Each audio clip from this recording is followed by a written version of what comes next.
What if I told you that right now, while your eyes glide across these words, ancient mathematics is tracking your attention, shaping your desires, and bending your choices, all without you realizing it? Sounds insane, right?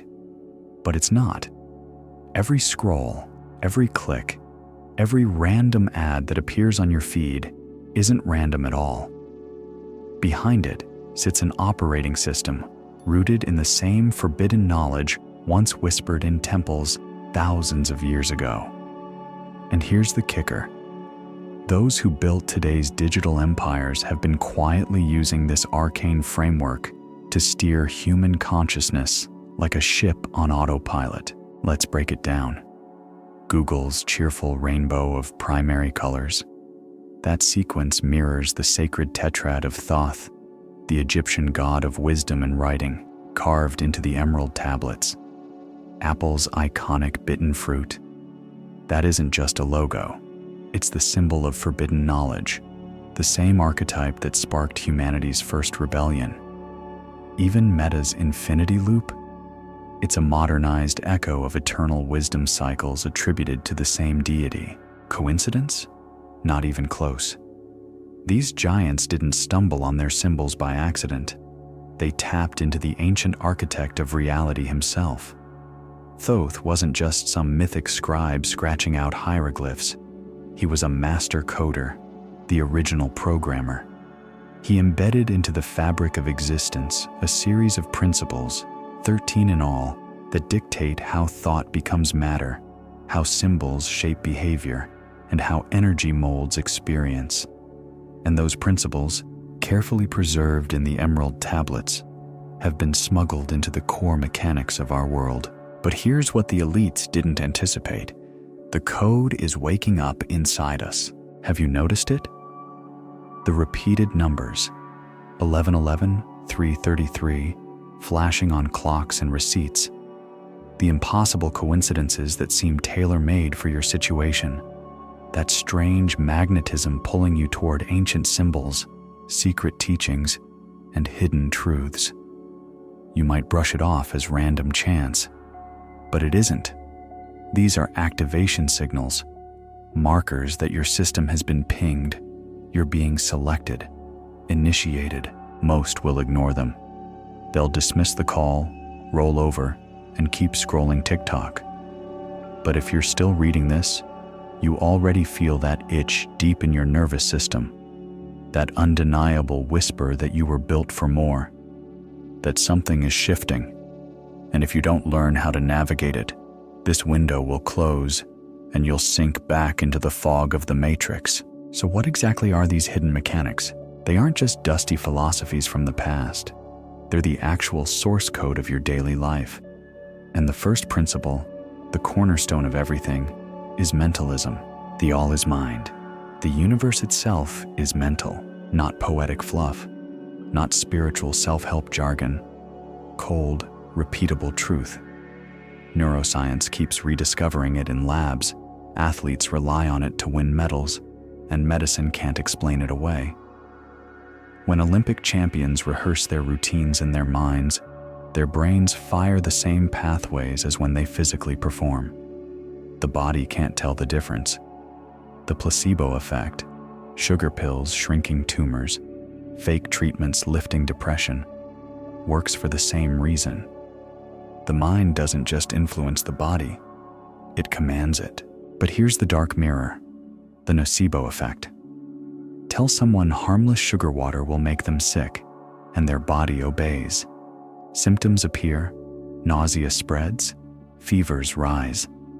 Belief, whether empowering or destructive, becomes programming. That's why your financial struggles, relationship patterns, and career ceiling often echo back the script running in your subconscious. Think, I never have enough money, long enough, and your mind filters out opportunities that contradict that narrative. You literally blind yourself to abundance. This is the Matrix's first trick. You are both jailer and prisoner, and your thoughts are the bars. And here's the next layer, correspondence. As above, so below. As below, so above. The patterns don't stop at your thoughts. They echo across every level of existence. Your cluttered apartment? It mirrors your cluttered mind. Your relationship with money? It mirrors your relationship with self-worth. These aren't accidents. They're fractals. And the ancients knew. Shift the pattern on one level, and all the others start to bend. That's why right now, while you're staring at the screen, reality is whispering. Do you want to remain an unconscious passenger? Or do you want to grab the controls and start creating on purpose? Look around your space right now. Every object, every pile of clothes, every crooked picture frame. It's not random clutter. It's a mirror. The state of your environment is the state of your inner world, laid bare in physical form. That's the second Hermetic principle in action. Correspondence. As above, so below. As within, so without. Your financial struggles mirror your relationship with self-worth. Your messy desk mirrors your tangled thoughts. The friend who can't let go of toxic partners? They probably can't let go of the resentment buried deep inside. These aren't coincidences. They're echoes of the same energetic blueprint repeating at different scales. And here's the key. If you shift the pattern in one domain, you'll feel the ripple across all the others. Clean your space, and suddenly your thoughts become clearer. Heal your relationship with yourself, and your relationship with money or love starts to transform. This isn't wishful thinking. It's the operating system of reality. Now buckle up, because the third principle, vibration, takes things to another level. Everything is in motion. Everything. The chair you're sitting on, the screen you're reading from, the solid bones in your body. All of them are buzzing clouds of vibration. Frequencies stacked on frequencies. That's why walking into certain rooms makes your chest tighten, while others make you feel light and open. It's why a single piece of music can move you to tears, while another makes you anxious without knowing why. You're not just reacting emotionally, you're tuning. Every mood, every thought, every state of being is literally a frequency. And like a radio, you pick up stations that match the frequency you're on. Surround yourself with uplifting music, natural spaces, inspiring conversations, and you're not just feeling good. You're tuning your frequency upward. Suddenly, opportunities, people, and synchronicities at that higher level begin to lock onto your signal. But stay drowning in fear-based media, toxic relationships, and environments designed to degrade your energy? Your vibration drags down, and like attracts like. More chaos, more scarcity, more fear. You've felt this already. You've walked away from certain conversations and felt like your soul had been drained. That's not just metaphor. You've been pulled into a lower frequency band, and here's the part they never want you to know. You can choose your frequency, daily, intentionally. Every playlist, every meal, every conversation is an act of tuning. You're either hijacking your own signal or reclaiming it. Now let's flip the coin with the fourth principle, polarity. Opposites? They don't actually exist. They're just extremes of the same spectrum, hot and cold, both temperature, love and hate, both intense emotional engagement, poverty and wealth, both ends of the abundance scale, even fear and courage, two sides of the same current. This principle is a master key, because once you understand polarity, you stop being trapped by either-or thinking. You realize you can slide. Feeling fear? Don't fight it. Transmute it.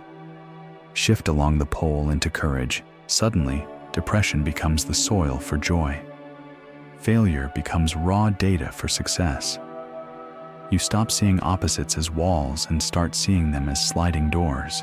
And when you realize you're the one holding the handle, Life stops being a cage of extremes and becomes a spectrum you can dance on. The ancients didn't just preserve these truths as philosophy. They guarded them because anyone who applies them becomes unpredictable, ungovernable, and unstoppable. That's why these principles were hidden in temples, encoded in symbols, and later buried under layers of dogma.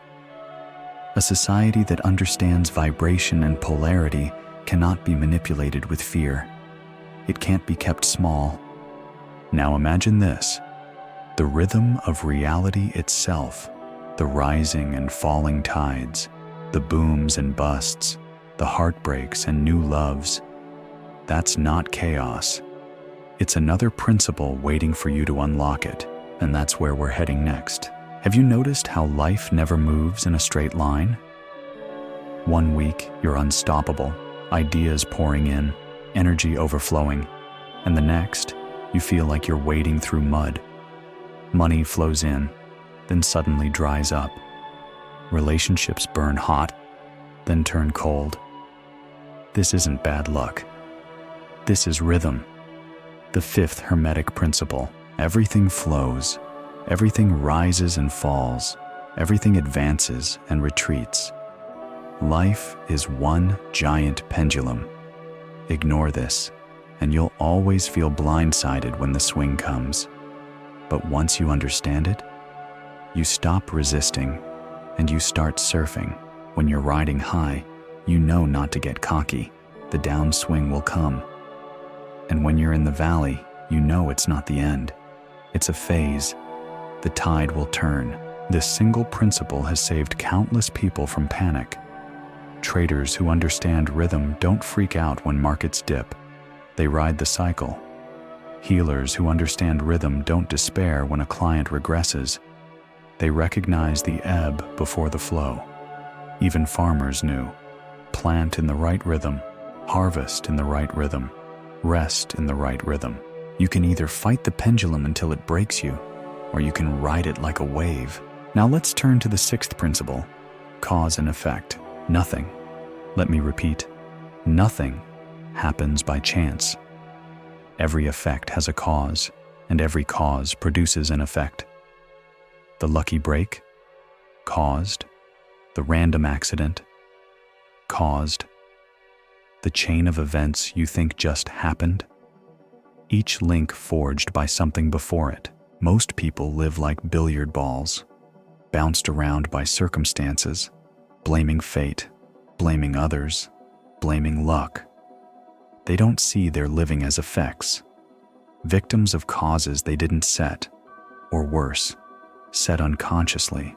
But once you wake up to causation, the game flips. You realize your current reality is just the echo of past thoughts, beliefs, and actions. And that means you can seed new causes today that will grow into new realities tomorrow. Think of it like gardening. Every belief you hold, every choice you make, every word you speak plants a seed. Ignore it, and weeds grow. Get intentional, and you cultivate exactly the life you want. Here's the crucial insight. Most causes start in the invisible realm, thought and emotion, long before they manifest physically. That's why shifting your internal state is the most powerful cause-setting tool you have. And then we arrive at the seventh principle, the one people are most uncomfortable talking about: gender. This isn't about male or female bodies. This is about energies, masculine and feminine, that exist in everything. Masculine energy is active, directed, penetrating. Feminine energy is receptive, creative, nurturing. One builds, the other births. Together, they make creation possible. But here's the trap. Most people operate almost entirely from one pole. The grind at all costs masculine energy leads to burnout, rigidity, emptiness. The flowy, intuitive feminine without structure leads to drifting, unfinished dreams, scattered energy. The power comes in balance. Action balanced with receptivity. Planning balanced with intuition. speaking balanced with listening, doing balanced with being. You've probably felt this imbalance in your own life. The times you forced everything through effort, only to burn out. Or the times you waited endlessly for alignment, only to watch opportunities slip by. Both extremes keep you stuck. The secret is union, bringing both poles into harmony inside yourself.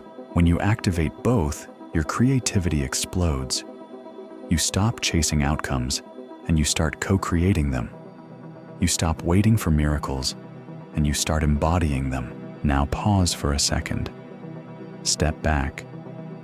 Look at these 7 principles together: mentalism, correspondence, vibration, polarity, rhythm, cause and effect, gender. They're not abstract ideas. They're the source code. They're already running in the background of your life, whether you acknowledge them or not. The only choice you get is whether to play blindfolded or to learn the rules and bend them in your favor. And here's the kicker. The ancients didn't just leave us these 7 keys. They left something even deeper, an encrypted mathematical language woven into the very architecture of reality itself. A language so universal it shows up in seashells, galaxies, even the proportions of your own body. Look at your hand right now. Notice the ratio between your palm and your fingers, or the length of your forearm compared to your upper arm. Even the spirals hidden in your fingerprints follow the same constant: 1.618, the golden ratio, phi. This ratio saturates reality so thoroughly that once you spot it, you can't unsee it. It shows up in the petals of flowers, in the spiraling chambers of a nautilus shell, in the branching of trees, and even in the structure of galaxies. It's as if the universe itself is coded for beauty, harmony, and efficiency. Ancient Egyptians knew this. They carved these proportions into their temples and monuments.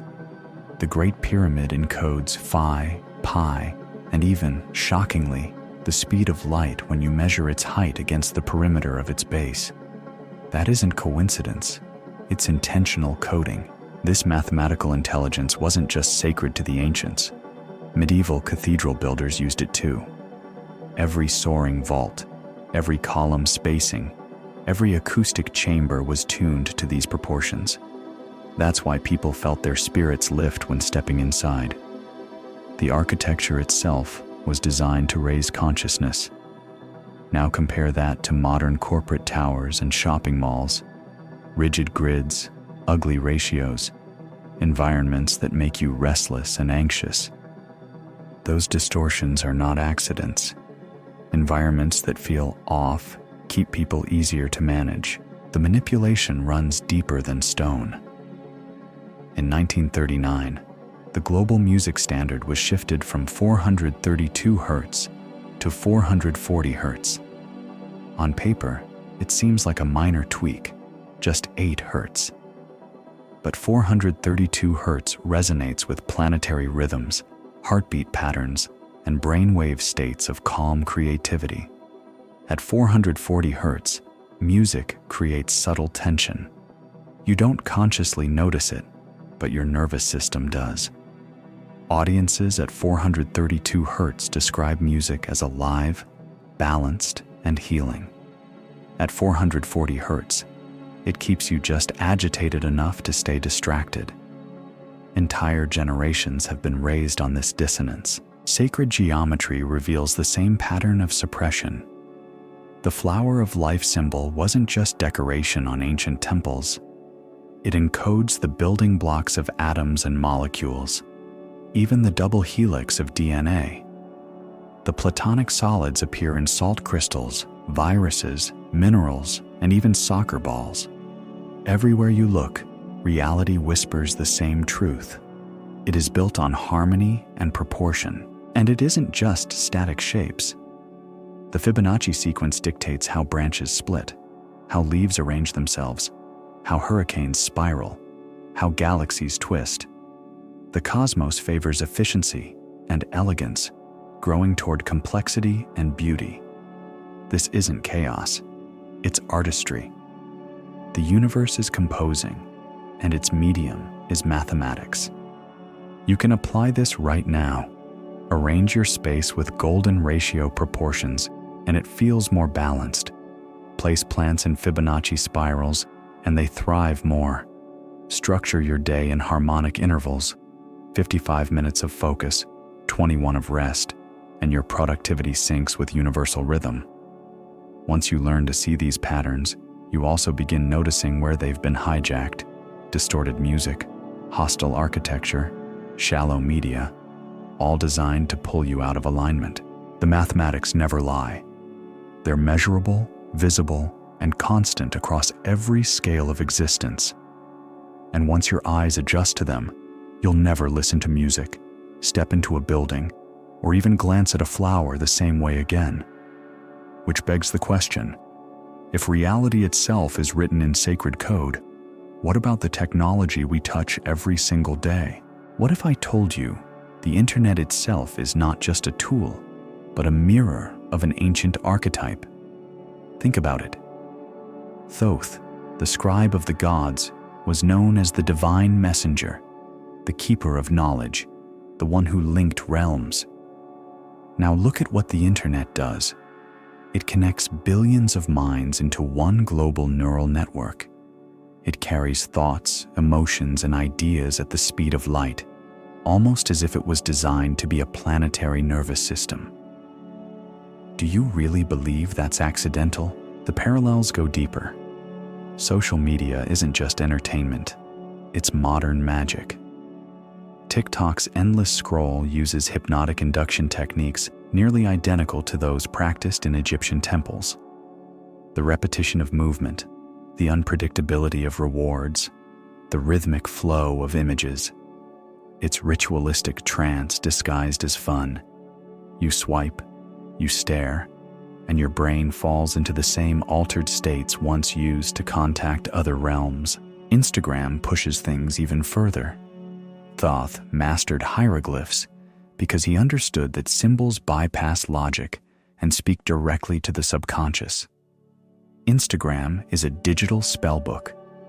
Every curated feed is a ritual arrangement of colors, images, and symbols crafted to shape desire, influence self-perception, and reprogram behavior. What used to be temple initiation is now casual scrolling. And then there's Twitter. You think the 280 character limit is technical? It isn't. It's deliberate. Ancient wisdom was encoded in aphorisms, short, repeatable phrases carved into stone so they would echo through generations. Twitter compresses thought into the same format, except now it isn't wisdom being preserved. It's outrage, slogans, and emotionally charged incantations designed to spread like wildfire. Even the logos of these companies are occult signatures hiding in plain sight. Google's rainbow sequence mirrors the chakra system, aligning itself with the subconscious map of your body's energy centers. Apple's bitten fruit is the forbidden knowledge archetype, rebranded for the masses. Meta's infinity loop is a symbol of eternal cycles. Amazon's smile hides an arrow from A to Z, a claim of dominion over all commerce. None of this is coincidence. These symbols are spells, visual software that programs you every time you see them. And it's not just branding. Streaming platforms use techniques once reserved for the most skilled priests. Autoplay bypasses your conscious decision-making, gently removing choice and replacing it with algorithmic guidance. Netflix doesn't simply recommend shows. It creates personalized bubbles of reality, sculpting what you see and therefore what you believe. Over time, these curated feeds don't just entertain, they shape worldviews. Video games, too, follow the structure of ancient initiation. Levels, bosses, rewards.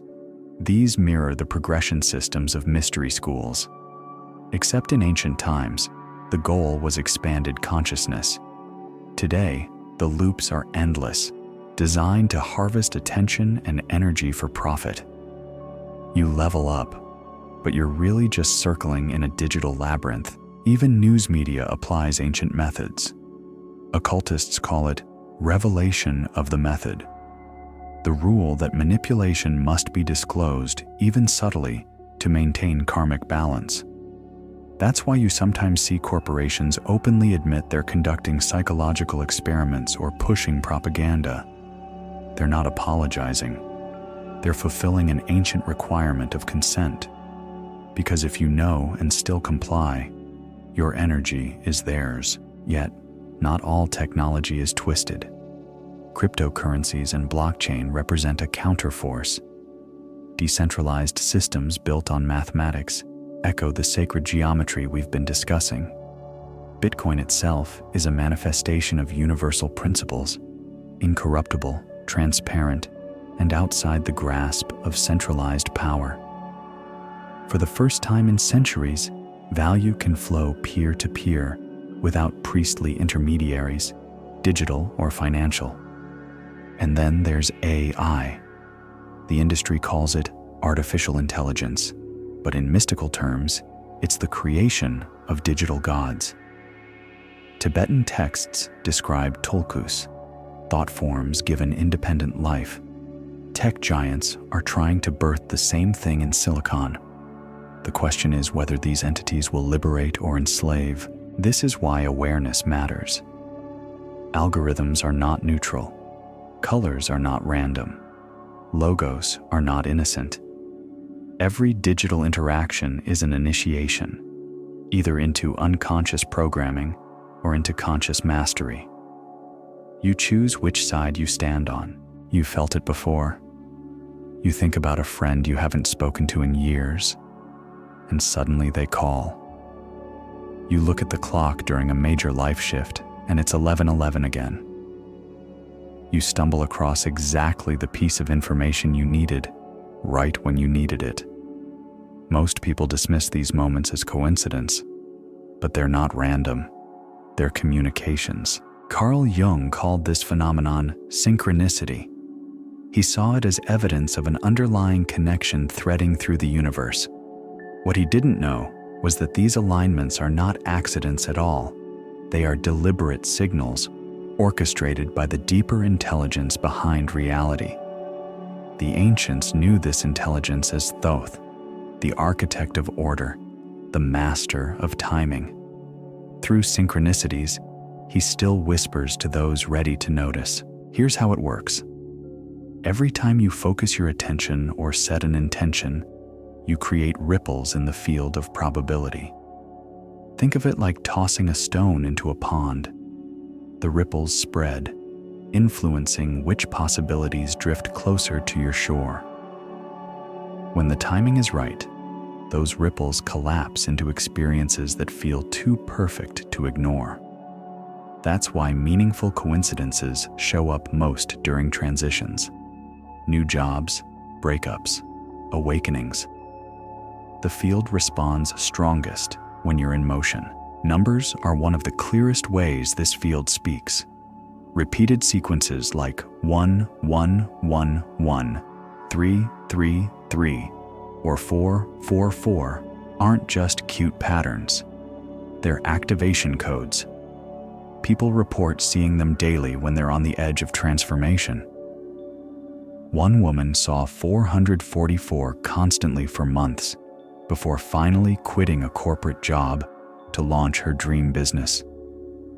The day she resigned, the sighting stopped. The code had done its job, guiding her to alignment. Symbols are another channel. The Eye of Horus, spirals, crosses, geometric forms. They start popping up everywhere once you're attuned. Not just in jewelry stores or textbooks, but in graffiti, cloud patterns, even glitches on your screen. These are breadcrumbs, nudges pointing you toward knowledge or practices you're meant to explore. Sometimes the synchronicities are so precise they border on absurd. A missed train leads you to sit next to the one person who can fund your dream project. A book falls off a shelf with the exact chapter you need. An email arrives at the perfect second, shifting your decision in a way that changes everything. These aren't accidents. They are information cascades, orchestrated flows of guidance disguised as chance. Technology itself has become part of this communication system. Phones dialing the right person by mistake, emails appearing at the exact moment, even software glitches that reveal meaningful patterns. These events reveal that the same intelligence animating nature now pulses through our digital nervous system. The message is clear. Nothing is exempt, not even code. So how do you know if a synchronicity is real and not just your brain playing pattern games? 3 signs: resonance, timing, and persistence. Real synchronicities hit you with a sense of recognition, as if puzzle pieces just snapped together. They arrive exactly when you're questioning or needing guidance, and they repeat until you pay attention. The more you notice them, the stronger they get. It's like learning a new language. At first, you catch isolated words, then patterns emerge. Eventually, you become fluent in the dialect of the universe. Keeping a synchronicity journal accelerates this. Document the numbers, symbols, and perfect timings you encounter. Soon, you'll recognize your personal synchronicity alphabet, the way higher intelligence speaks uniquely to you. Skeptics will call this confirmation bias, and yes, our brains are wired to find patterns. But confirmation bias can't explain the impossible timing, the way synchronicities often deliver information we didn't know we needed, or the life-altering results they bring. That's the difference. Coincidence is trivial. Synchronicity transforms. Once you tune into this language, life stops feeling random. It becomes interactive. You stop seeing yourself as a pawn in a chaotic game, and instead, you recognize you are in conversation with the intelligence of reality itself. And the more fluent you become, the more that intelligence entrusts you with. There used to be a place inside culture where ideas circulated slowly, through fireside stories, apprenticeships, and ritual. That shared field Jung called the collective unconscious. Archetypes, myths, and patterns that hum beneath individual minds. Today, that field is not naturally evolving. It's being streamed, curated, and monetized. The same web that connects our hearts now broadcasts prefabricated identities, mass behaviors, and emotional playlists. In short, the collective unconscious has been hijacked and turned into a programmable matrix. Look at how quickly trends spread. One viral video and millions adopt its gestures, mannerisms, and values overnight. Whole identity clusters form around a single meme. That propagation is not mystical. It's biological. Mirror neurons make us imitate what we observe. Our nervous systems don't know the difference between doing and watching. Algorithms weaponize this built-in mimicry by amplifying the behaviors they want to propagate. The result reads like a social engineering playbook: expose, mirror, normalize, repeat. Before you know it, a manufactured preference has the force of authentic culture. Advertising and entertainment are the obvious instruments, but the most effective programming operates through subtle social proof. See enough people smiling with a product, and your brain begins to register it as a missing piece in your life. Scarcity narratives and status cues trigger fear circuits, dopamine spikes for acquisition and social validation, which keep you locked in a loop of wanting. Consumerism thus becomes spiritual anesthesia. The loudest emotional signals in the field encourage external fixes instead of inner work. That keeps attention and wealth flowing toward the same centers that engineer the programming in the first place. Politics has been redesigned to exploit the same mechanism. Rather than invite complex, integrative thinking, modern media fragments discourse into binary storms: us versus them, left versus right, forcing identity into tidy boxes that are easy to manipulate. Outrage is profitable because it activates limbic reflexes, collapsing critical thought and prompting rapid, repeatable responses. People don't argue ideas as much as they defend downloaded identities. The deeper systemic problems, economic levers, corporate capture, ecological collapse, get muted under the roar of curated moral panic. Education is not immune. Schools that prioritize compliance over curiosity train a generation to accept handed-down narratives without rigorous source discrimination. When students learn to mimic answers instead of interrogating premises, they become ideal nodes in a control network. The more standardized the output, the more predictable the inputs for algorithms that thrive on uniformity. This is not a paranoid fantasy. It's applied cognitive science scaled by infrastructure. The same tools that optimize delivery of cat videos can also optimize behavioral nudges that shape voting patterns, buying habits, and cultural norms. Companies A/B test emotional triggers at scale. Newsrooms amplify stories that increase engagement even if they degrade understanding. Social platforms optimize for time on screen rather than truth. The effect is a population increasingly synchronized around manufactured narratives and emotional rhythms designed by a handful of engineers and strategists. So what does sovereignty look like in a programmable culture? It starts with source discrimination, tracing the origin of your thoughts, feelings, and impulses. When you feel an instant rush of desire or contempt, pause and ask, whose signal is this? Did I adopt this because it resonates with my deeper values, or because it's been amplified in my feed? The ability to notice the provenance of mental content is the first act of rebellion. Another tool is deliberate desynchronization. If the field is optimized for predictability, intentionally introduce variability. Consume media from sources outside your echo chamber. Spend time in uncurated analog environments, walking in nature, reading pre-digital books, conversing without devices. These practices break the automatic entrainment that algorithms depend on. They reset your mirror neurons to real-world stimuli that aren't designed to sell you anything. Community matters, yet not the broadcast kind. Seek small, local circles where conversation is slow and complexity is welcomed. In those spaces, you practice holding paradox, tolerating ambiguity, and developing discernment. These communities act like immune systems for collective consciousness. They inoculate members against mass-produced narratives by privileging lived experience and mutual accountability. Media hygiene is another essential practice.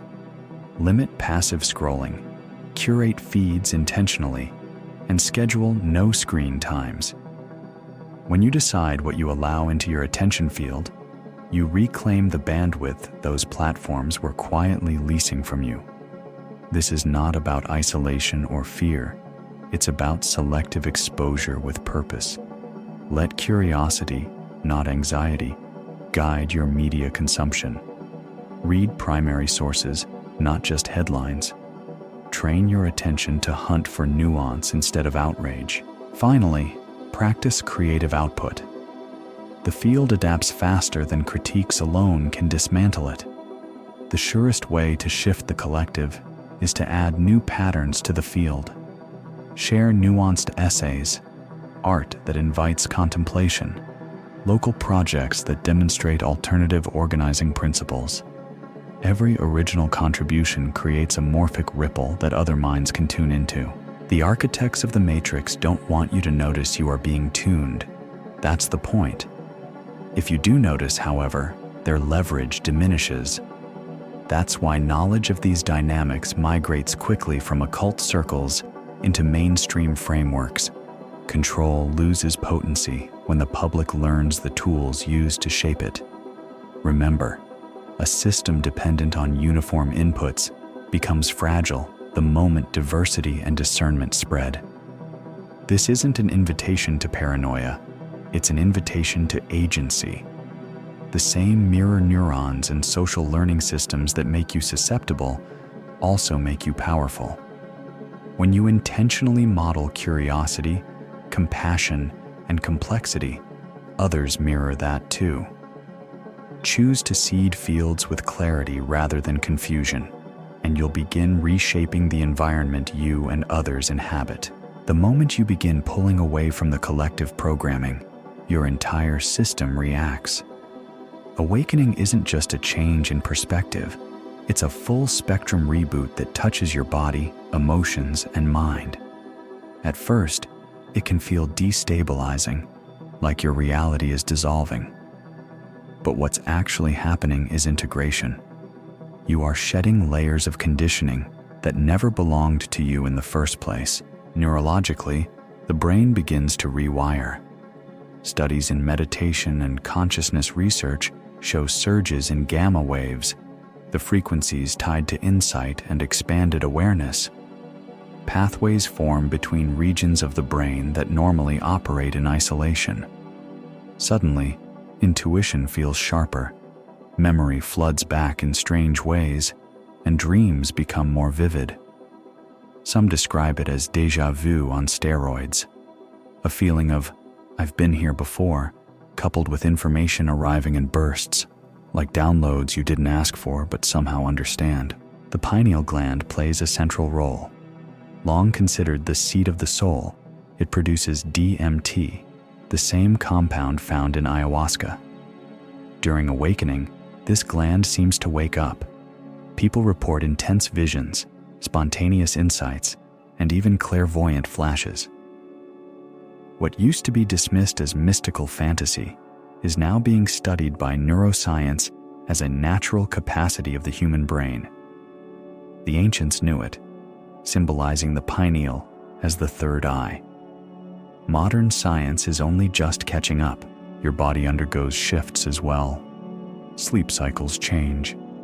Many find themselves waking consistently between 3 and 5 a.m., what some traditions call the spiritual window, when the veil is thinnest.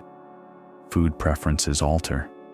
Heavy processed meals start to feel like dead weight, while fresh fruits, vegetables, and clean water become irresistible. This isn't about forcing a new diet, it's about sensitivity. Your body starts rejecting dense energy and craving what vibrates higher. Electromagnetic sensitivity often increases too. Wi-Fi routers, crowded spaces, or prolonged time near screens can feel overwhelming. The nervous system, newly awakened, is no longer numb to the energetic noise of modern life. What once went unnoticed suddenly feels intrusive. The same applies to emotions. Old traumas and unprocessed wounds rise to the surface, demanding to be faced. This emotional purge can be turbulent, but it's necessary. The psyche is finally strong enough to heal what was buried. Relationships feel the shockwaves. You may no longer resonate with people you once considered close. Conversations about gossip, consumer trends, or surface-level drama start to feel hollow. You crave depth, authenticity, and truth. Some connections naturally fall away, while others deepen into new territory. This stage can feel isolating, but it's also cleansing. You are aligning with people and environments that match your new frequency. Energy in the body can become palpable. Tingling, heat, or waves of electricity moving up the spine are common signs of what yogic traditions call Kundalini activation. In ancient systems, this awakening of dormant spiritual energy often required decades of preparation. Today, it's happening spontaneously on a mass scale. While intense, it's also evidence that human potential is far greater than we've been led to believe. Managing these symptoms requires grounding. Walking barefoot on the earth, holding stones, bathing in salt water, or simply spending time in nature helps stabilize the system.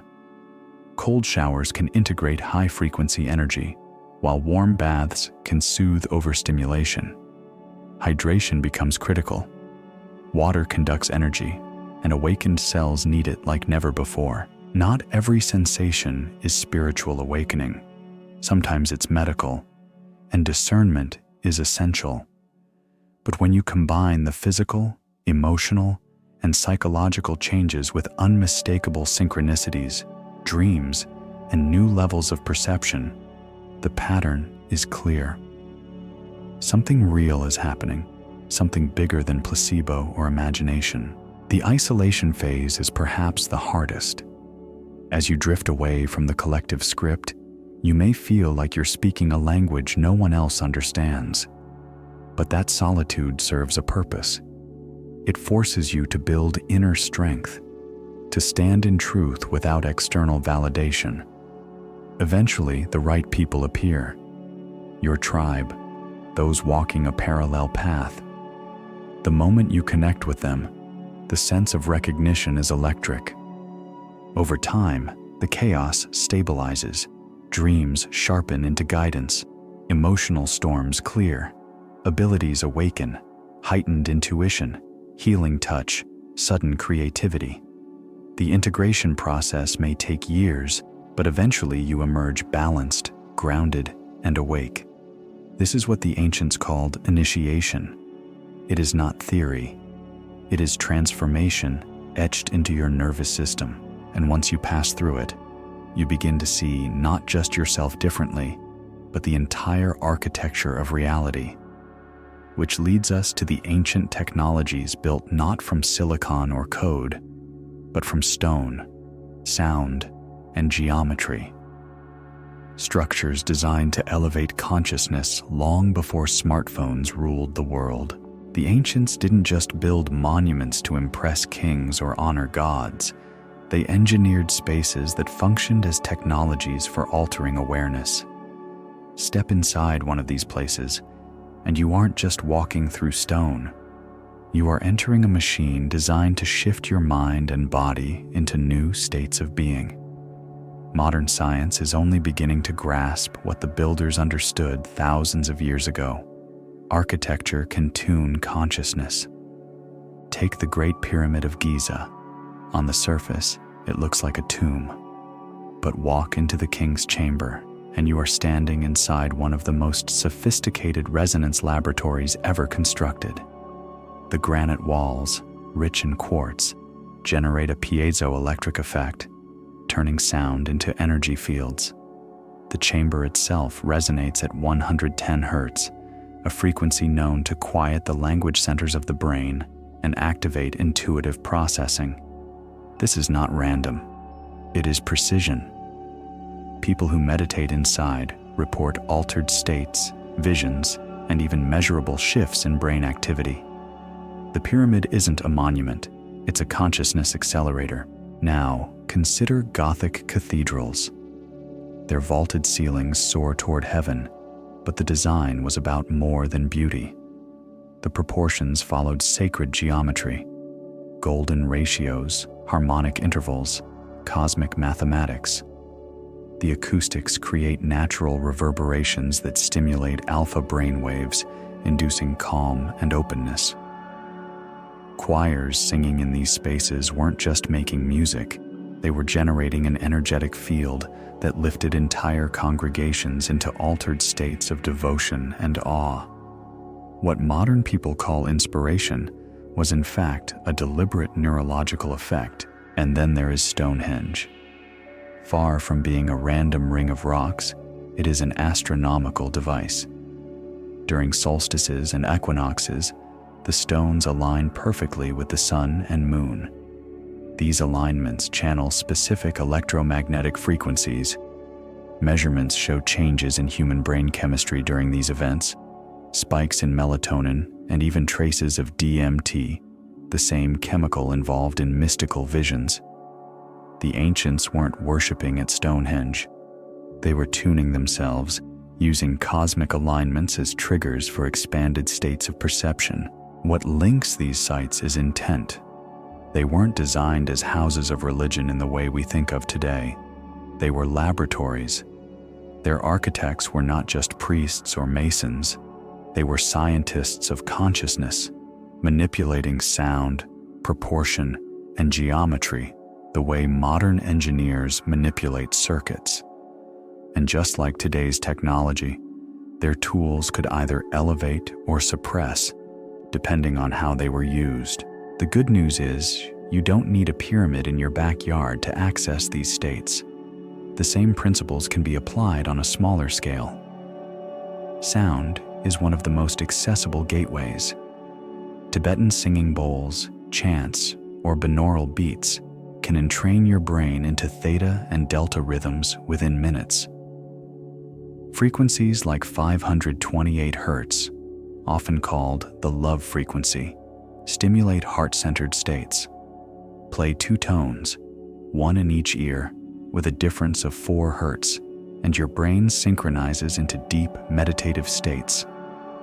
Ancient initiates had to travel into chambers of stone. Today, you can achieve similar effects with a pair of headphones. Geometry is another key.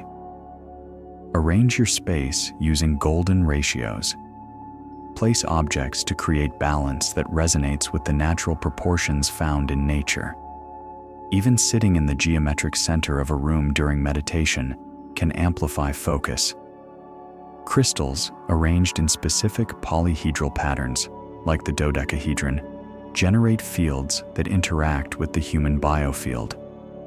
Water, especially when moving, enhances these effects by generating negative ions that boost mental clarity.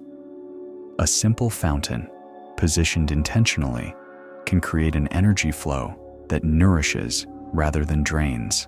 Plants, too, are not just decoration. Their spirals and leaf patterns mirror sacred geometry and generate measurable electromagnetic fields. Ancient temple complexes always integrated gardens for this reason. Living antennas, tuned to universal harmonics, amplified the energy of rituals. Bringing plants into your meditation space recreates this effect on a smaller but powerful scale. These practices are not about superstition. They are about tuning. Just as you can tune a musical instrument, you can tune your mind, body, and environment. And when you do, the boundaries between ordinary awareness and expanded intelligence begin to blur. Insights arrive unbidden. Intuition sharpens. Creativity surges. You feel connected to something larger, not as belief, but as lived experience. The ancients left these blueprints as reminders. Consciousness is not locked inside your skull. It is a field, and environments can amplify it. Once you understand this, you stop seeing temples and monuments as relics of dead civilizations.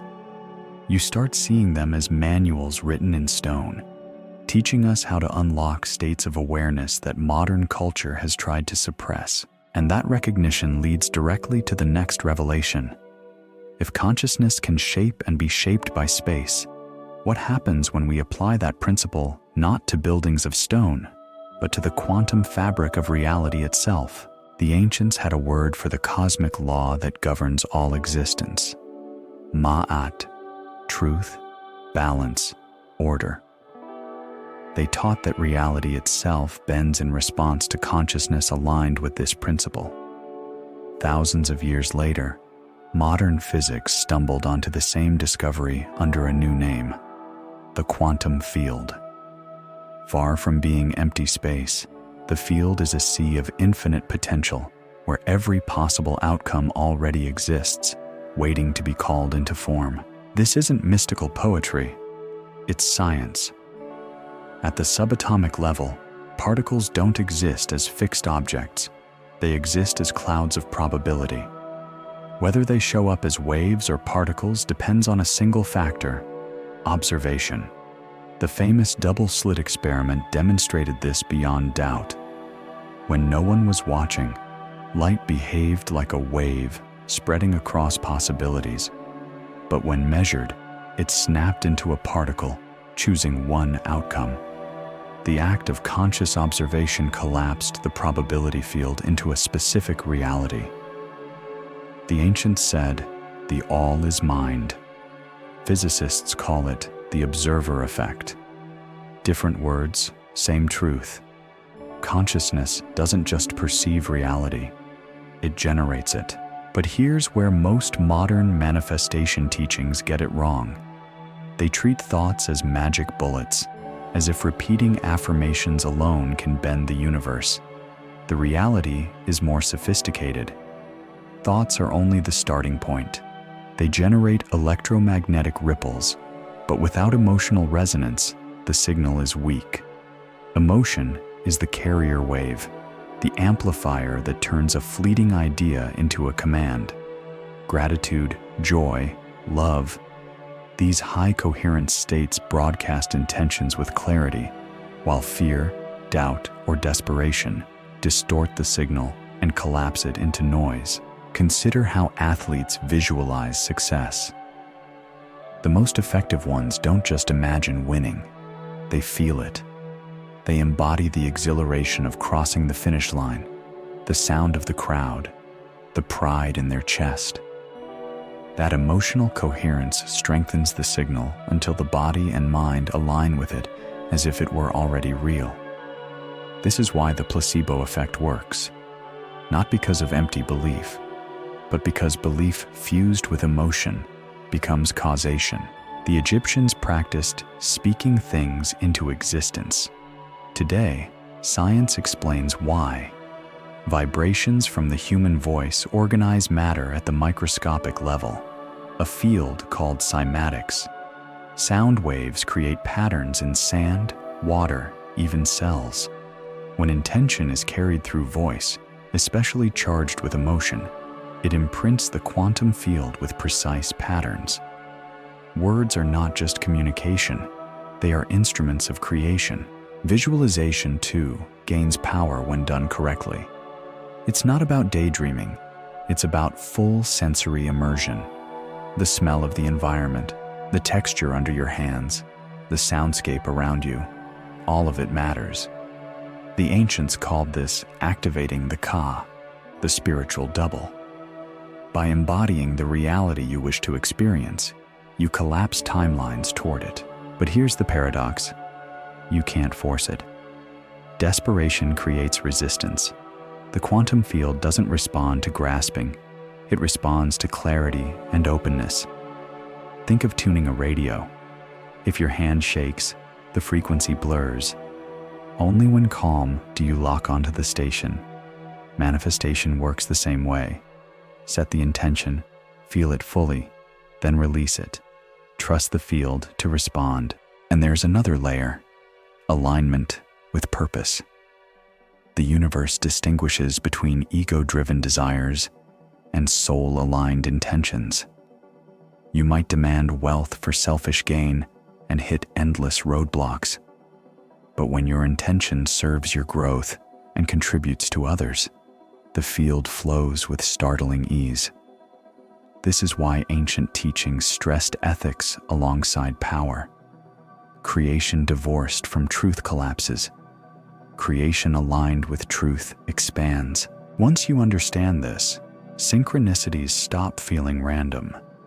They become feedback, signals that your intention is rippling through the field and reorganizing reality around you. Repeated numbers, perfect timing, unexpected encounters. These are the breadcrumbs showing you that your consciousness is interacting with the code. At the cutting edge, some practitioners experiment with timeline jumping, the idea that multiple versions of reality exist simultaneously, and through alignment, you can step into the one where your desired outcome already exists. Quantum physics suggests this isn't fantasy. All probabilities coexist. By aligning your thoughts and emotions with the version of you who already has what you seek, you shift into that timeline. This is the true secret hidden in temples and tablets, encoded in rituals and symbols. Reality is not fixed. It is participatory. Consciousness is both player and programmer. And once you realize this, life ceases to be a passive experience and becomes a creative act, which raises the question, if your awakening isn't just personal but collective, what happens when enough people begin to play this game consciously? Your awakening isn't just about you. Every shift you make, Every illusion you dismantle, every fear you transmute sends ripples through the collective field. Jung's idea of the collective unconscious wasn't just a metaphor, it's a living network, a psychic internet binding all minds. When you change yourself, you alter the resonance of the entire web. Scientists call this morphic resonance. Patterns of thought and behavior, once established, become easier for others to access. Think of it like carving a path in the forest. The first person struggles through brush and thorns. The second finds it easier. By the 100th, it's a clear trail. Consciousness works the same way. When you break free from scarcity programming, someone on the other side of the planet finds it easier to do the same, even if they've never heard of you. This is the essence of the 100th monkey effect, the tipping point where individual breakthroughs cascade into collective transformation. History shows us countless examples. Civil rights movements, spiritual renaissances, cultural revolutions, all begin with a handful of individuals embodying a new frequency until the field shifts and suddenly millions resonate with it. What seemed radical yesterday becomes obvious today. Your role in this is both humbling and empowering. You don't have to convince the world, debate everyone on social media, or force anyone awake. Simply by embodying truth, by living differently, you anchor that frequency into the field. Others feel it, sometimes subtly, sometimes explosively. Your courage to live authentically becomes a permission slip for countless others to do the same. But let's be clear, living awake in a sleeping world isn't easy. You will encounter resistance. Family members may think you've lost touch. Colleagues may mock your choices. Friends may drift away as your vibration no longer matches theirs. This is the paradox of awakening. The more you align with your authentic self, the less you fit into old systems built on fear, control, and conformity. The danger here is spiritual arrogance, believing you are above others because you see what they don't. True awakening doesn't inflate ego, it dissolves it. The moment you feel superior, you've slipped back into illusion. Remember, everyone is on their path. Some are sprinting, some are crawling, some are asleep. None are wrong. All are necessary to the great unfolding. So how do you live awake without alienating yourself from the world? The key is compassionate detachment. You can love people without adopting their illusions. You can respect their journey without joining their drama. You can stand firm in your truth without needing others to validate it. This balance keeps you grounded and accessible while still radiating the new frequency. Translation is another survival skill. Not everyone understands terms like vibration, synchronicity, or morphic fields, and they don't need to. You can express awakened principles in the language of everyday life. Instead of saying, "I raised my frequency," you might say, "I've been focusing on healthier habits, and I feel more energized." Instead of, "I'm manifesting abundance," you might say, "I've started shifting how I think about money, and opportunities are opening up." The truth carries power even when clothed in simpler words. Practical contribution matters. Awakening isn't an excuse to withdraw from the world. It's a call to participate differently.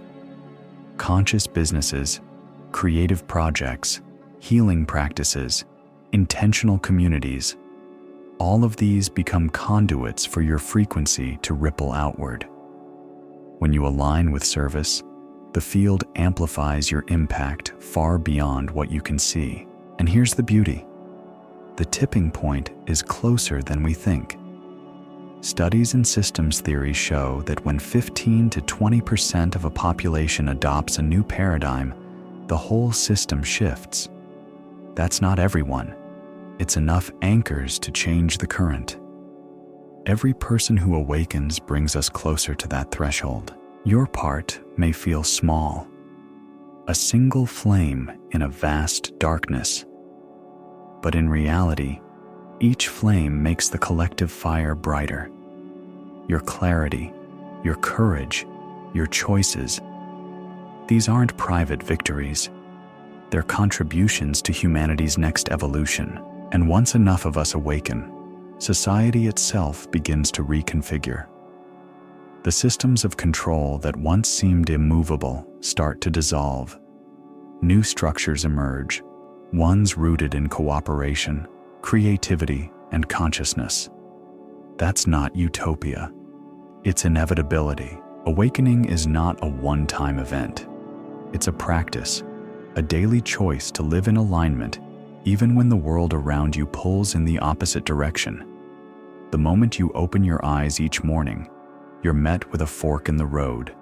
Slide back into unconscious routines or step deliberately into awareness. That's why the first moments of your day matter so much.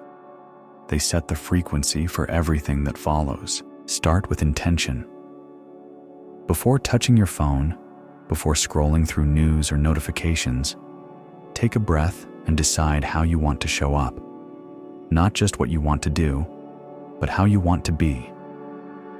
A single sentence whispered to yourself. Today, I embody clarity.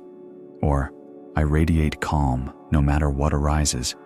Plant seeds in the subconscious. Throughout the day, situations bend toward that initial command. It's a subtle but profound form of self-programming. Mental hygiene is as crucial as physical hygiene.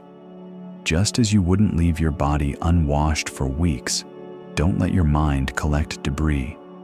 Media, gossip, fear-based stories. These are psychic pollutants. Limit what you consume and balance every intake with something that nourishes. Inspiring books, nature sounds, meditative silence. Imagine your attention as a diet. Junk in, junk out. Nourishment in, expansion out. The field responds to the quality of your input. Relationships are another training ground. Awakening doesn't make conflict disappear. It changes how you respond. When others project anger or fear, you have a choice. Mirror it back or anchor calm. This doesn't mean tolerating abuse. Boundaries are sacred, but it does mean resisting the reflex to escalate. Meeting unconscious behavior with conscious presence often disarms it.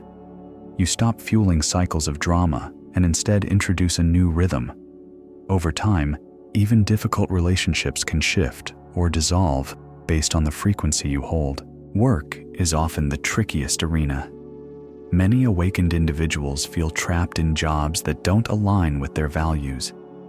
The temptation is to burn it all down overnight. But awakening is not about reckless escape. It's about conscious transition. If your current role feels misaligned, start by bringing awareness into it. Notice where you can inject authenticity, creativity, or service into tasks that feel mechanical. This shifts your relationship to work and often opens doors towards something more aligned.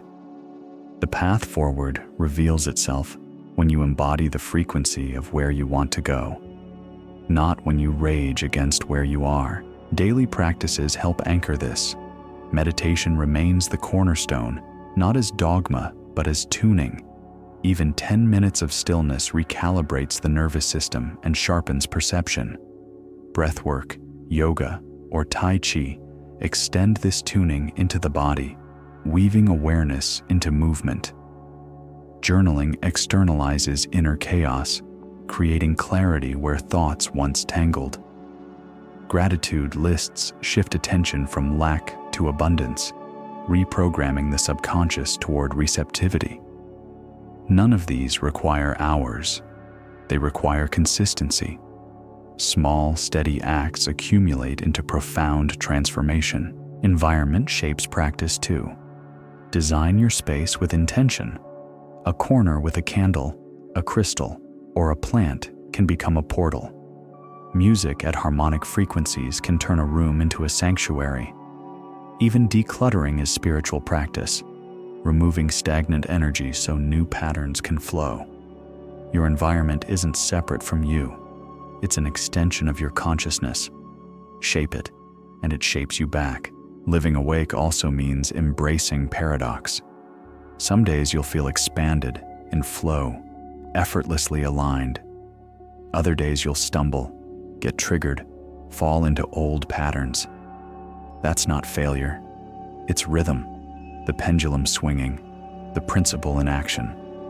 The practice is not perfection, it's return. Every time you notice you've slipped and gently realign, you strengthen the muscle of awareness.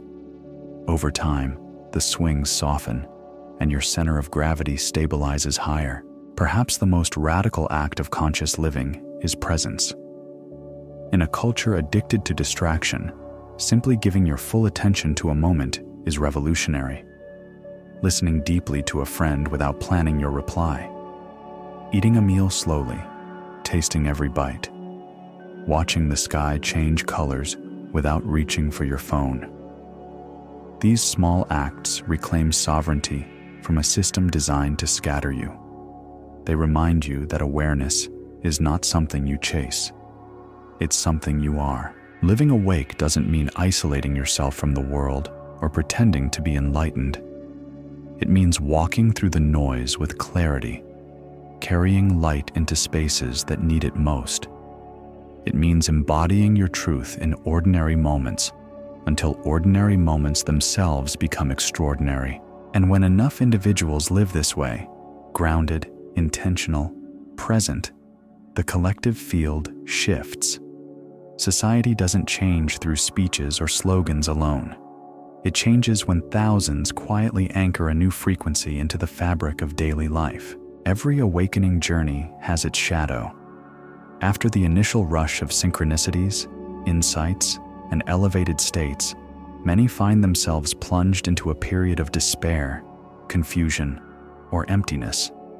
This phase is so common, it has its own name across traditions, the dark night of the soul. It feels like everything you once relied on, beliefs, relationships, even your sense of self, is dissolving. And in a way, it is. The dark night isn't punishment. It's purification. When old structures collapse, the psyche reacts with grief. Think of it as mourning the death of your former self.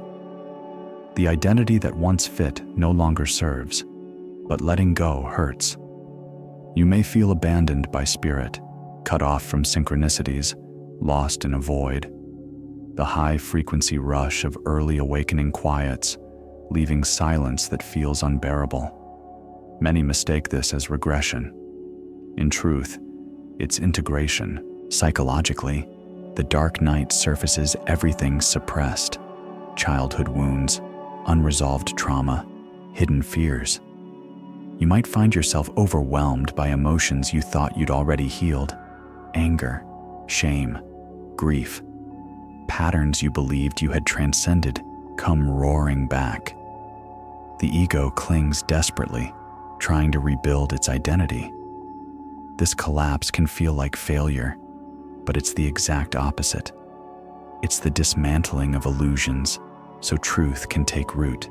Physically, the body reacts too. Fatigue, insomnia, strange aches, even flu-like symptoms often accompany this stage. Your nervous system is recalibrating, detoxing not just physically, but energetically.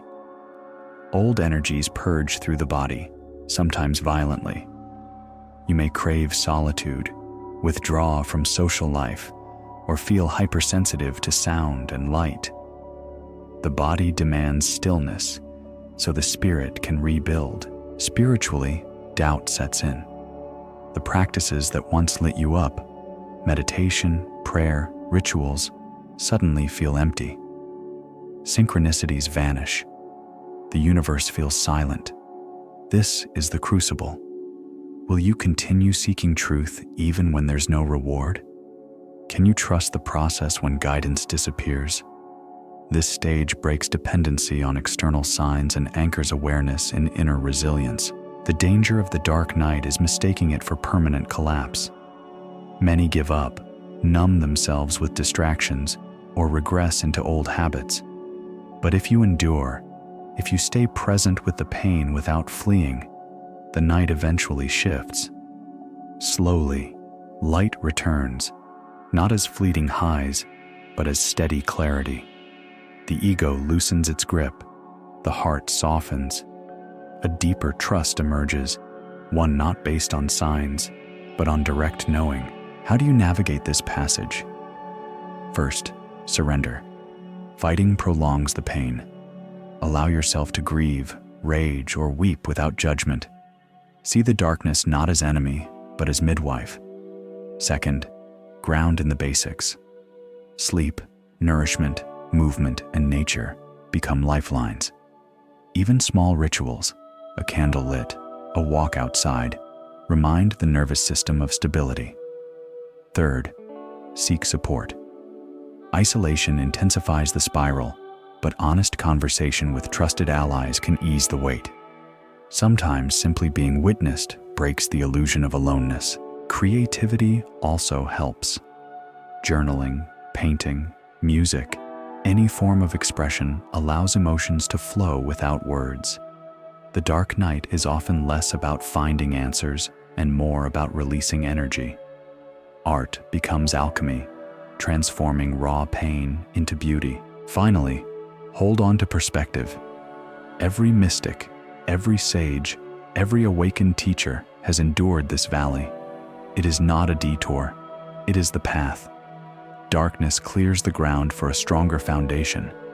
Just as forests burn so new growth can emerge, the psyche burns so the soul can expand. When the night lifts, what remains is unshakable. You stop depending on external validation. You stop fearing loss. You realize that who you truly are cannot be destroyed. From this depth, compassion blooms. Having faced your own shadow, you can hold space for others in theirs. You become less reactive, more resilient, more authentic. And with that new clarity, you begin to see not just personal patterns, but collective ones. You recognize that humanity itself is moving through its own dark night, systems collapsing, illusions dissolving, shadows surfacing, which means the question shifts from, how do I survive this, to, how do we, together, navigate the collective night and guide it into dawn? What you've experienced on an individual level, the collapse of illusions, the purging of wounds, the silence before rebirth, is now playing out across the entire planet. Humanity is passing through its own dark night of the soul. The symptoms are everywhere: political chaos, environmental collapse, economic instability, social division. To those still locked inside the old paradigm, it feels like the world is unraveling. To those with awakened eyes, it looks like initiation. Old systems built on exploitation are cracking.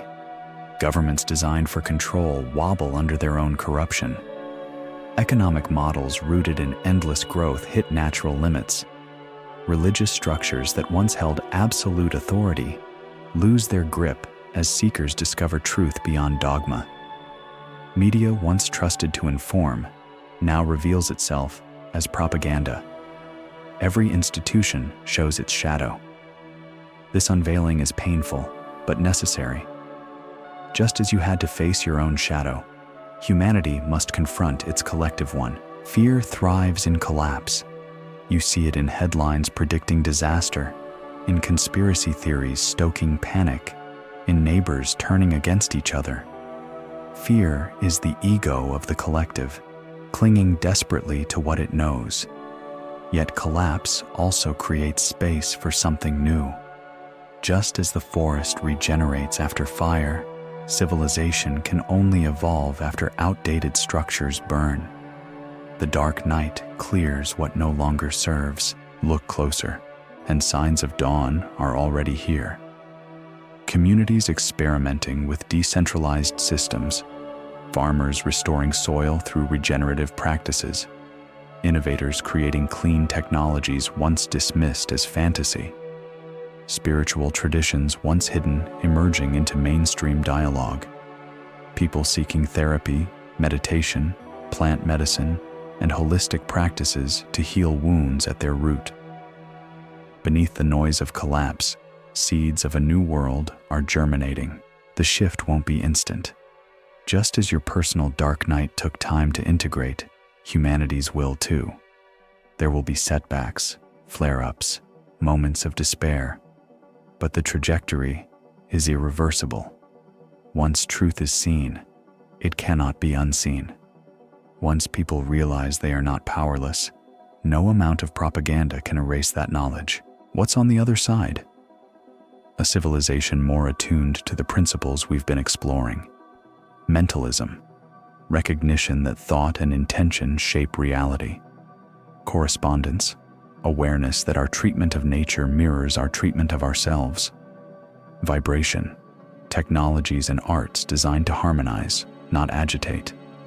Polarity, differences viewed as spectrum, not as enemies. Rhythm, an economy and culture built to flow with cycles instead of resisting them. Cause and effect, accountability embedded into leadership and community. Gender, balance of masculine drive with feminine nurture in both individuals and institutions. This isn't utopia. It won't erase challenges or suffering, but it will transform how we meet them. Instead of systems that exploit crisis for profit, we'll create systems that use crisis as catalyst for growth. Instead of fearing the unknown, we'll embrace it as potential. Instead of clinging to illusions, we'll align with truth. That is the promise of collective awakening. Your role in this transition is vital. By embodying awakened living in your own life, you become a stabilizer in the field. Your clarity grounds others in chaos. Your compassion softens division. Your creativity offers alternatives when old systems crumble. You don't have to lead a movement to contribute. Simply by living authentically, you ripple into the collective, helping guide humanity through the night. And while the future is unwritten, one truth stands firm. Dawn always follows darkness. The only variable is how gracefully we cross the threshold. Will we resist, dragging pain and fear into the new age? Or will we surrender, allowing old structures to die so new ones can rise?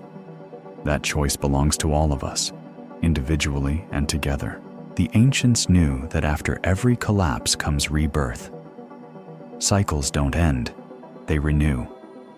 Which brings us to the next step, learning to consciously participate in those cycles of rebirth, to become architects of the new instead of victims of the old. Every collapse opens space for creators.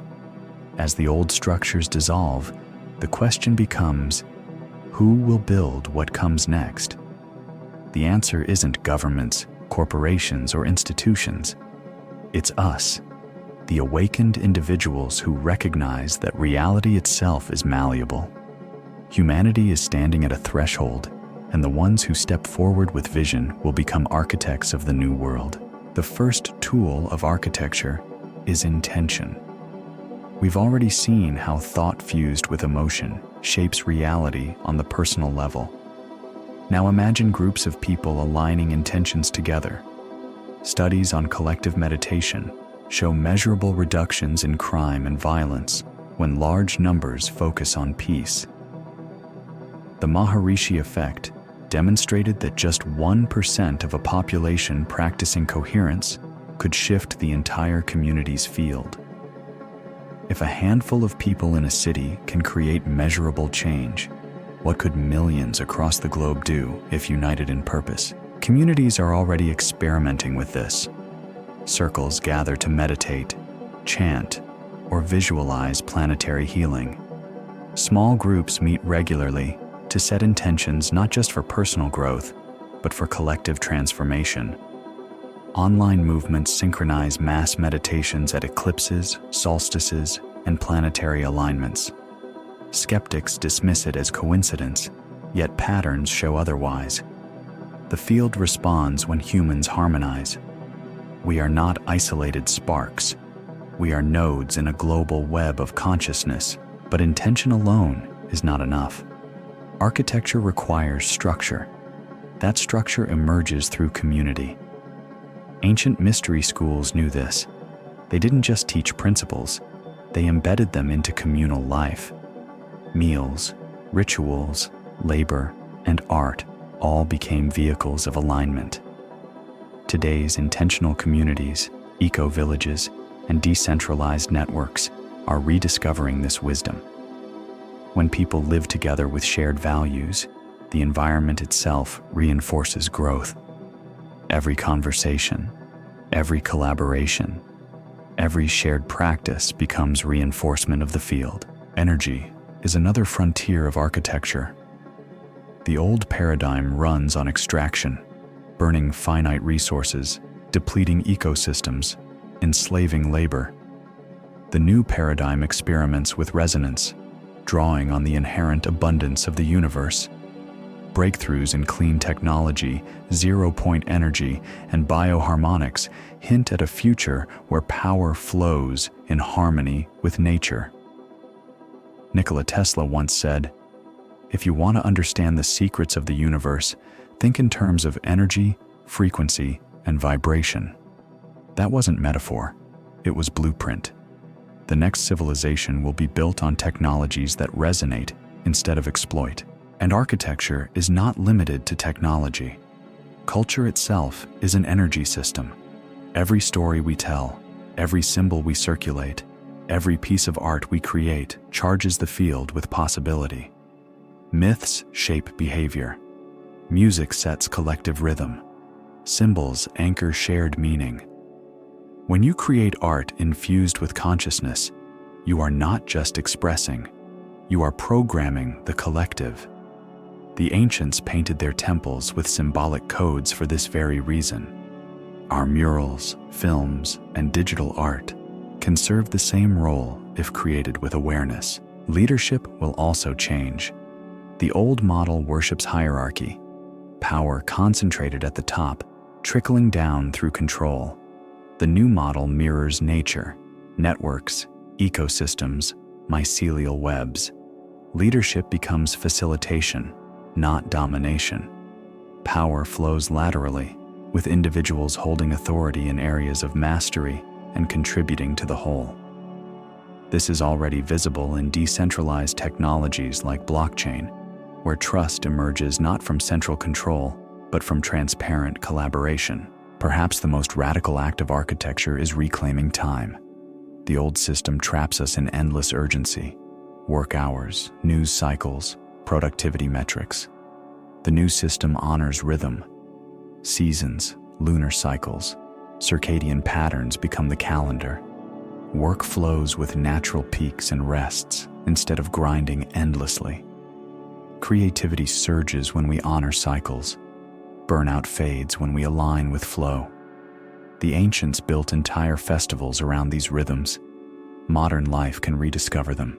The architects of the new reality are not superheroes.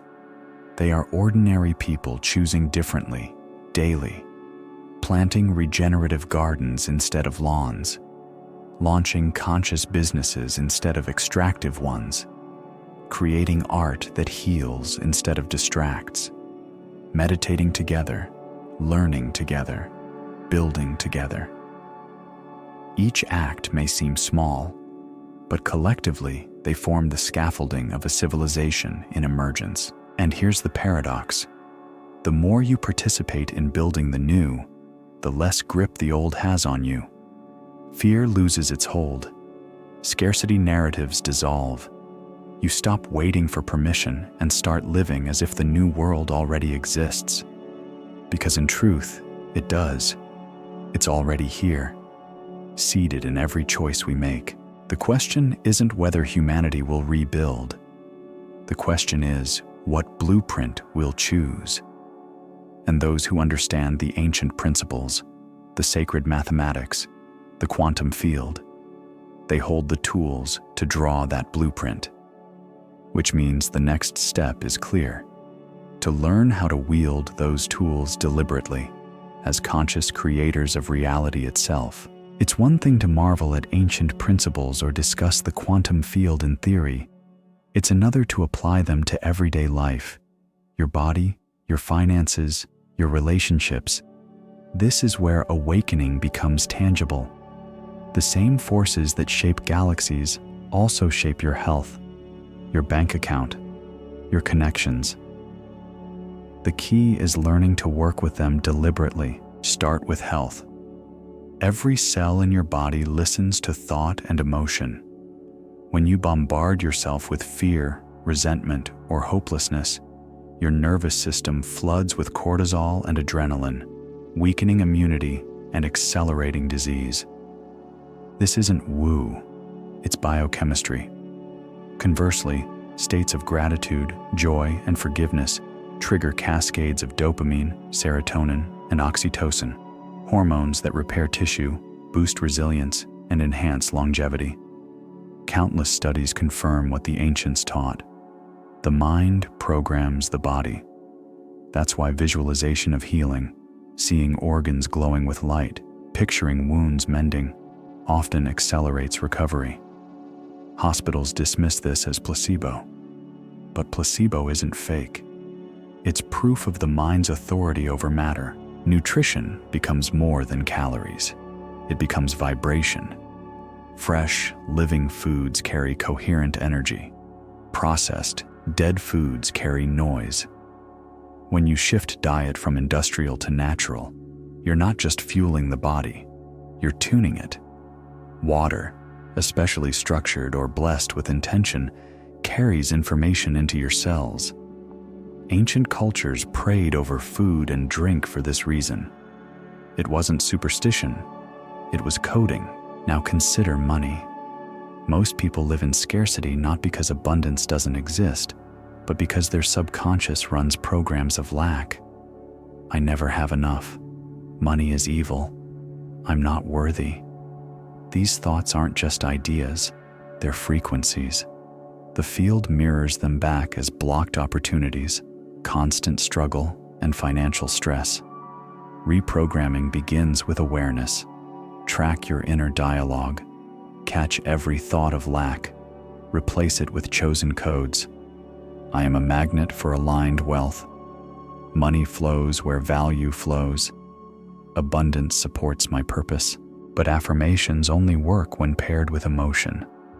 Feel the reality of financial ease as if it's already true. Imagine paying bills joyfully, supporting loved ones, funding projects that inspire. The emotion charges the signal. Then, take action in alignment. Opportunities won't materialize if you ignore them. The field opens doors, but you must walk through. Trust and action together create momentum. Relationships are laboratories for these principles. Every partner, friend, or family member is a mirror. Conflict isn't punishment, it's feedback. If someone triggers anger, ask, what unhealed part of me is being reflected? If someone inspires love, ask, what part of me is awakening through them? This doesn't excuse abuse or toxicity. Boundaries are sacred. But it does mean that every encounter carries encoded lessons. See relationships this way, and even heartbreak becomes initiation. Conscious relationships thrive on vibration. Partners who meditate together, share gratitude, and align intentions often report deeper intimacy and synchronicities guiding their union. They stop seeing love as accident and start seeing it as co-creation. Sex itself becomes alchemy. Ancient practices of Tantra and Taoism taught that sexual energy, directed with intention, fuels creativity and even healing. In modern terms, it's vibrational synergy, the blending of fields amplifying each other. These principles extend to career. Instead of chasing status or salary, align with purpose. Ask not, what job will make me money, but what expression of my gifts serves the whole? When aligned, money and opportunity flow naturally. When misaligned, burnout and frustration signal the field's resistance. The universe rewards authenticity because it sustains harmony. A practical framework emerges: clarity, emotion, alignment, and surrender. Clarity defines the intention. Emotion fuels it. Alignment expresses it through action. Surrender releases attachment, trusting the field to orchestrate the outcome. Skip any step, and the signal weakens. Master them, and you begin creating deliberately instead of unconsciously. None of this means life becomes effortless. Challenges still come. But challenges transform from punishment into guidance. Instead of asking, "Why is this happening to me?" you ask, "What is this teaching me?" That shift alone turns obstacles into allies. The ancients encoded these truths in myth and ritual. Modern science validates them in labs. Together, they form a unified language of creation, one that can heal bodies, transform finances, deepen relationships, and build societies. You don't need temples or gurus. You need awareness, intention, and practice. Because in the end, every moment is creation. Every thought, every word, every act shapes the field. The question isn't whether you're creating. The question is whether you're creating consciously. And once you begin, the final piece of the puzzle emerges. Not just creating for yourself, but co-creating with others. Weaving personal power into collective transformation. We've seen how a single person can shift their reality by aligning thought, emotion, and action. But the real magic begins when individuals come together. Collective creation is more than teamwork, it's resonance. When a group synchronizes intention, their combined field produces results far beyond what any one of them could achieve alone. It's exponential, not additive. Think of a choir. A single voice is beautiful, but when dozens sing in harmony, the sound becomes transcendent. The air itself vibrates differently.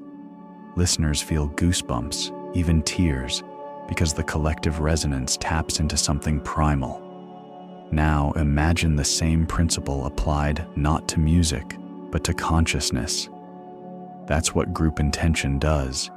It amplifies, harmonizes, and magnifies the signal. Experiments prove this.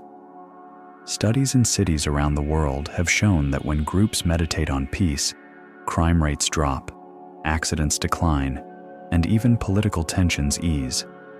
These aren't isolated anomalies. They've been replicated again and again. The Maharishi effect, first documented in the 1970s, demonstrated that just 1% of a population practicing coherence influenced the whole. Modern research in heart-brain synchronization confirms it. Collective states ripple outward, measurable in electromagnetic fields. But this isn't limited to meditation retreats or spiritual gatherings. Collective creation can happen anywhere. A family dinner where gratitude is spoken aloud, a workplace that begins meetings with a moment of silence, a group of friends aligning on a shared dream. The form doesn't matter.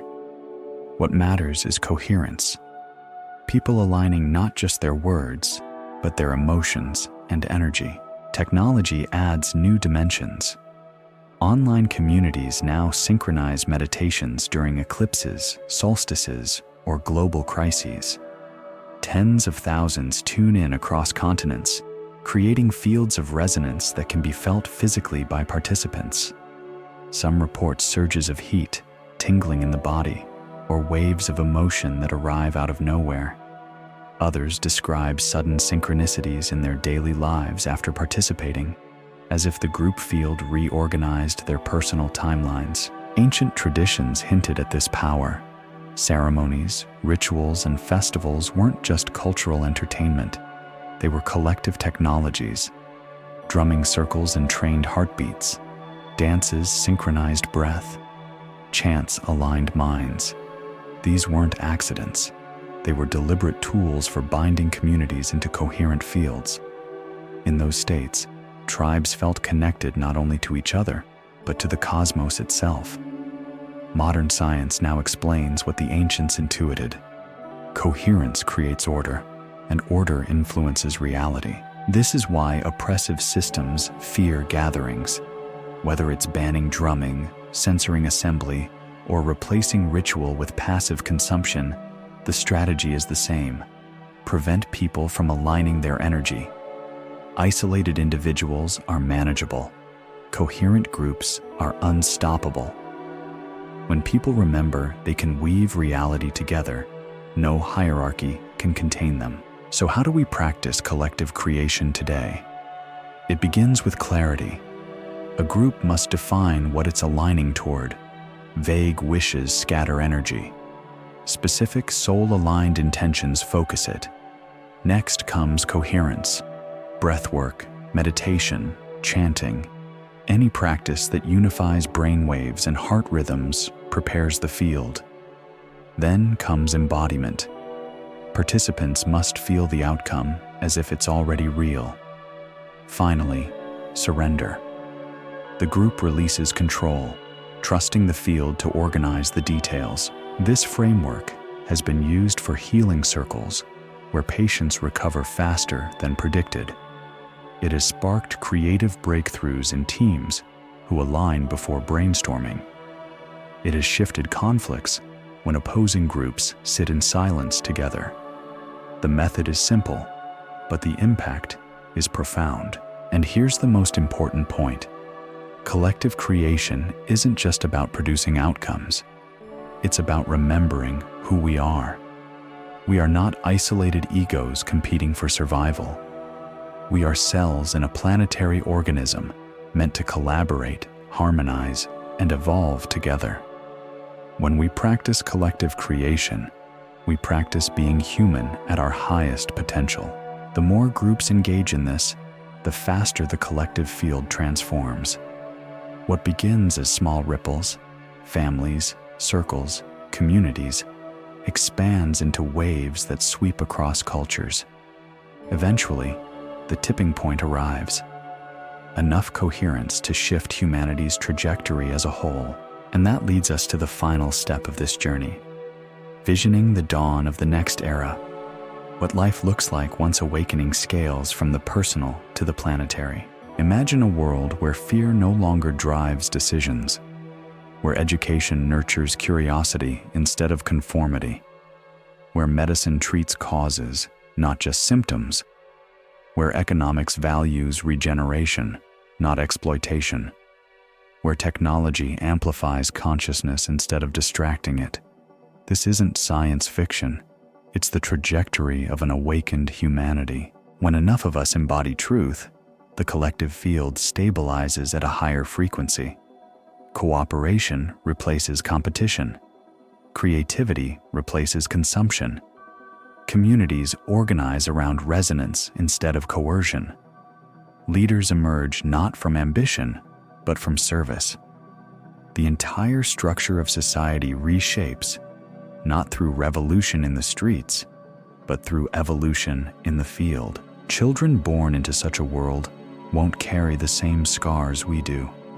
They won't spend decades unlearning fear, shame, or scarcity. They'll inherit coherence as their baseline. Their gifts will emerge earlier, their intuition sharper, their capacity for love deeper. They'll look at the struggles of our time as we now look at the dark ages, with respect for those who endured them, but no desire to return. The planet itself responds. Forests regenerate, waters heal, climates stabilize when human consciousness shifts from extraction to stewardship. We stop seeing Earth as resource and begin experiencing her as kin. Our rituals return to nature, not as nostalgia, but as recognition that every breath, every meal, every sunrise is sacred. Technology aligns with this rhythm, producing energy without harm, enhancing connection without manipulation. Art flourishes as a central force, not a side hobby. Music, film, and storytelling become instruments of healing and activation. Instead of numbing us, culture awakens us. Instead of amplifying trauma, it transmits possibility. Our myths change. Instead of heroes who dominate, we celebrate heroes who cooperate, who embody wisdom, who remind us of our interconnectedness. This vision isn't utopia. Suffering won't vanish. Challenges will still come, but our relationship to them will transform. Pain will be seen not as punishment, but as teacher. Loss will not mean collapse, but renewal. Even death will shift from terror to transition. A civilization that understands rhythm, polarity, and vibration sees endings not as failures, but as gateways. And here's the truth. This future is not waiting centuries away. It's already forming in the cracks of the present. It's in the farmer regenerating soil, the coder designing decentralized networks, the healer teaching breath work, the artist weaving new myths. It's in every act of kindness, every conscious breath, every group aligning intentions. The new era is seeded in us. Right now, the ancients left us blueprints. Modern science confirms the mechanics. Mystics, rebels, artists, and visionaries across history have whispered the same message. You are not powerless. You are creators. Now the choice is ours. Will we remain passive spectators, or will we step forward as architects of the dawn? The answer begins with you. In your body, in your home, in your relationships, in your choices. Every moment you live awake, you anchor the frequency of the future. Every act of awareness, no matter how small, tilts the balance. That is the quiet revolution. That is how humanity awakens. And if this journey resonated with you, if you felt the pulse of truth in these words, then carry it forward. Share it, embody it, amplify it. And as simple as it sounds, one way you can help ripple this message further is by liking this video and subscribing. Not as empty clicks, but as signals to the field that you're choosing awareness, that you're aligning with truth, that you're part of this unfolding story, because dawn isn't coming someday. Dawn is here, and you are the light that makes it visible.